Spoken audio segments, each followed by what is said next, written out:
안녕하세요 여러분, 찰리와입니다. 호! 오늘은 지난 정훈 영상에 이어서 만기인으로 우리 곁에 어떻게 오게 되었는지, 옛날의 정훈과 어떤 점이 달라졌는지를 알아보려고 합니다. 그럼 빠르게 들어가 보실까요? 렛츠 고!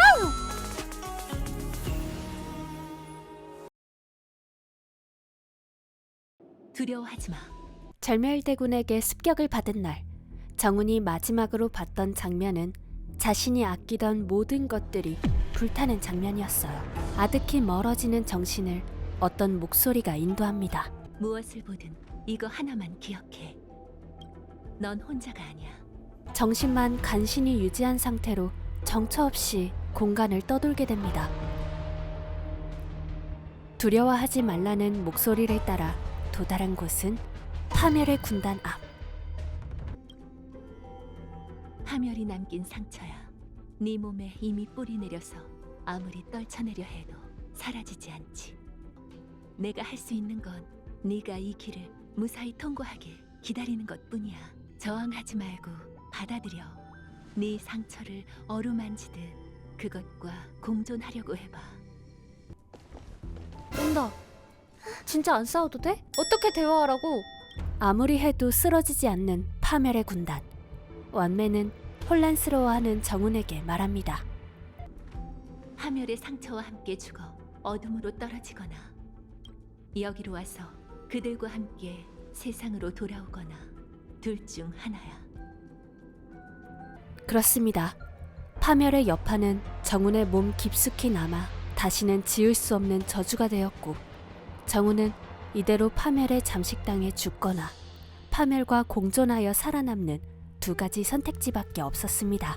그 증거로 정훈의 오른쪽 어깨에 낙인이 찍혀 있습니다. 그럼 중음의 몸처럼 생사의 경계를 떠돌고 있는 거군요. 그렇다고 볼 수 있지. 그렇게 말씀하셔도 전 아무것도 기억나지 않는 거려. 제 결정을 뒷받침할 수 있는 게 없어요. 괜찮아. 난 생명에 대한 갈망이 무에서 탄생한다고 믿거든. 넌 더 이상 생존과 파멸 중에 선택할 필요 없어. 그 둘은 같은 길에 놓여 있으니까. 그렇게 정훈은 눈을 뜰 수 있었습니다. 원래라면 절대 살아남을 수 없었을 정훈이 돌아올 수 있었던 이유는 무엇이었을까요? 나부의 전 스토리에서 정훈의 몸은 펜틸리아에게 뺏겨 정신적, 육체적 파멸을 겪었었죠? 완매는 펜틸리아는 정훈의 모든 걸 차지하기 위해 시간을 들였고, 그 덕분에 한순간에 사라지지 않았기에 가능했다고 합니다. 또한 파멸에 잠식당한 몸은 계속해서 엄청난 고통을 주었기 때문에 이를 억제하고자 정훈의 꼬리를 개조했다고 합니다. 드디어 정훈의 꼬리가 늘어난 이유를 알았네요. 저는 그냥 화려하게 변신을 한 건 줄 알았는데 참 안타까운 이유였네요. 여담으로 당시 완매에게 정훈을 살릴 수 있을 거라 말한 행상이 있었다는데, 제 추측으로는 나찰로 생각이 돼요. 주요 인물 중에 자신을 행상이라고 칭한 사람은 나찰 뿐이었거든요. 완전 뇌피셜입니다. 아무튼 정리하자면 정훈은 완매의 도움으로 다시 만기인으로서 우리 곁에 돌아올 수 있었다고 말할 수 있겠네요. 그렇다면 정훈은 어떻게 무명객 일행과 만날 수 있었을까요? 히메코는 헤르타를 통해 알게 된 완매의 의뢰로 세렌가 깊은 곳에 고대 괴수의 유해를 구해간 적이 있었는데, 그걸 전해주러 갔다가 죽은 줄 알았던 정훈을 찾게 되었죠. 회복을 마친 정훈은 은하열차에게 선주에 가기 전 페나코니에서 잠시 머물다 가기를 청합니다.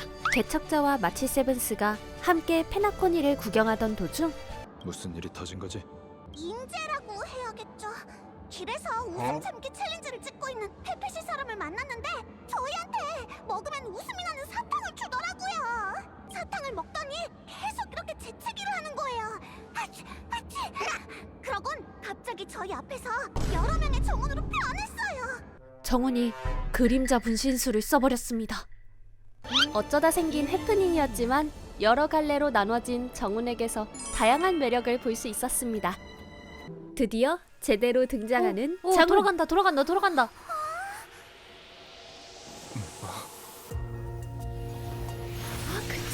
이렇게 등장해야지. 와! 여러분과의 만남은 항상 공경에 처했을 때 이루어지네요. 와! 소녀가 이전에 무례를 범한 건 아니겠죠? 죽었다 살아난 정우는 모습은 달라졌지만 말투, 성격, 온화한 미소까지 전부 그대로였습니다. 바로 돌아가면 지인들에게 줄 선물을 살 정도였죠. 우선은 태복사의 부연님이에요. 어떤 선물이 좋을까요? 안 돼? 안 돼 어때? 세 번째 눈에 쓰라는 거야. 야, 난 그런 뜻 아니야. 조용한 구석에서 두 분과 개인적인 이야기를 나눌 수 있을까요? 두 분의 조남을 여쭤보며 인사를 건넸지만 두 분에겐 이 첫 만남이 오랜만에 재회일지도 모른다는 생각이 계속 들었죠. 사실 무명객뿐만 아니라 저희도 진짜 정훈을 보는 건 이번이 처음이죠. 정훈은 나부에서 펜틸리아는 어떤 식으로 흉내냈었는지를 물어보며 정보를 수집합니다. 명화의 수석 대표였던 정훈의 철두철미함도 여전하네요. 여러분의 선주 여정을 듣고 나니 펜틸리아의 뛰어난 위장술에 감탄할 수밖에 없었어요. 꼭 이 세상의 또 다른 저인 것처럼 모두를 속였잖아요. 그런 생각이 들 때마다 좀 쓸쓸하더군요. 마치 제 인생의 일부가 통째로 잘려나가 저만 배제된 것처럼요. 두 분의 눈에는 제가 기억 속 그 사람과 똑같나요? 엄연히 다른 사람인지만 그건 중요치 않아. 그 말은 좀 이상한데? 정훈 네가 진짜인데 왜 가짜랑 비교하는 거야? 맞음. 뭔가 오해하신 것 같아요.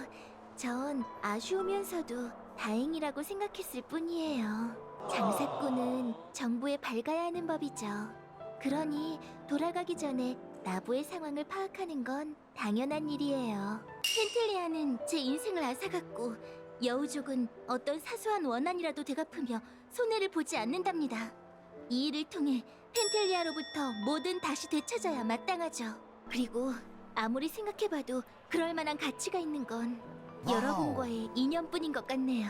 여러분은 저와 만난 적이 없는데도 공경에 처한 절 도와주셨잖아요. 지금도 그때와 다를 바 없죠. 여러분께 더 예를 갖춰야 했는데 펜틸리아를 향한 두려움 때문에 저다움을 잃고 말았어요. 이제 전 잃어버린 것들을 전부 되찾을 거예요. 우선 아주 당연한 이 호칭부터 시작해볼까요? 은희님, 은희님들 진심으로 감사드려요. 돌아온 걸 환영한다. 정훈이 어서 와.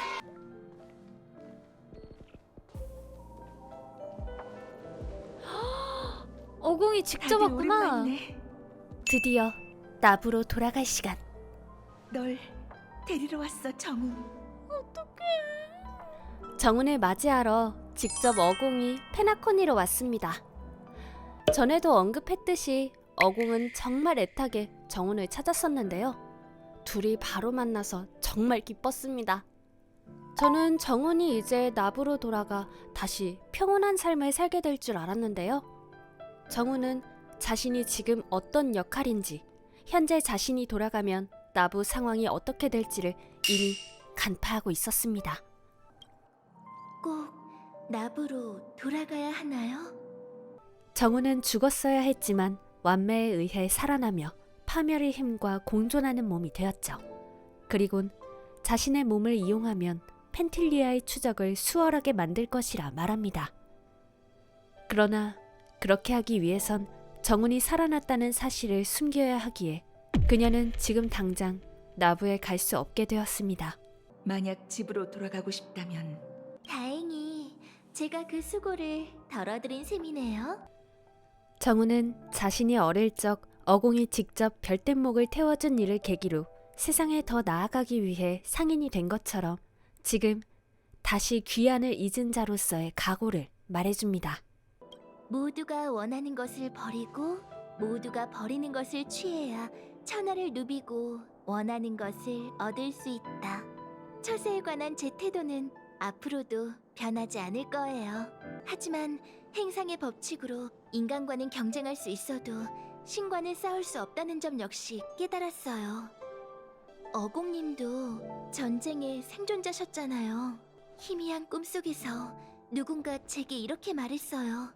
생존자의 이름은 불행이라고요. 하지만 어공님, 하늘 위의 휘황찬란한 신들은 인간과 별들로 대국을 펼친 뒤 수많은 원혼과 백골을 남기죠. 그들에게 대가를 치르게 할 생각은 안 해보셨나요? 정우는 이번 일을 계기로 결심한 것을 말해줍니다. 그들 손에 놀아나 죽어가는 인간들과 별에 대한 대가를 치르게 하기로.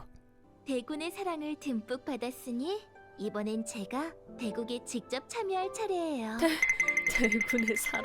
그래, 우리도 우리만의 사랑을 전하러 가야겠지? 장기판 위에서 장수를 속수무책으로 만드는 건 바로 이름 없는 졸병이랍니다. 그러니 전 이제 교활한 먼지가 되어 배우의 흑막에게 재채기를 하게 만들 거예요. 정훈의 이야기 어떠셨나요? 저는 만기인으로 돌아온 정훈에게서 약간의 변화를 느꼈습니다. 우리가 원래 알고 있던 정훈은 싸움을 싫어하는, 말로 상황을 해결하는 온화한 성격이었는데 지금의 정훈은 싸움을 두려워하지 않고 오히려 신과 대적하겠다고 말하고 있습니다. 이 결정이 훗날 어떤 파장을 불러올지는 지금으로선 알 수 없죠. 하지만 정훈은 저희가 잘 알듯이 두뇌 명석하고 어려운 거래도 척척 해내는 엘리트였잖아요. 직접 나부에 가지도 않고 한정적인 정보만으로 모든 상황을 꿰뚫어본 정훈이라면 정말 해낼 수 있을지도 모릅니다. 저는 열심히 응원하며 지켜보겠습니다. 오늘의 영상은 여기까지입니다. 시청해주신 여러분 정말로 감사드립니다. 그럼 다음 영상에서 만나요. 안녕.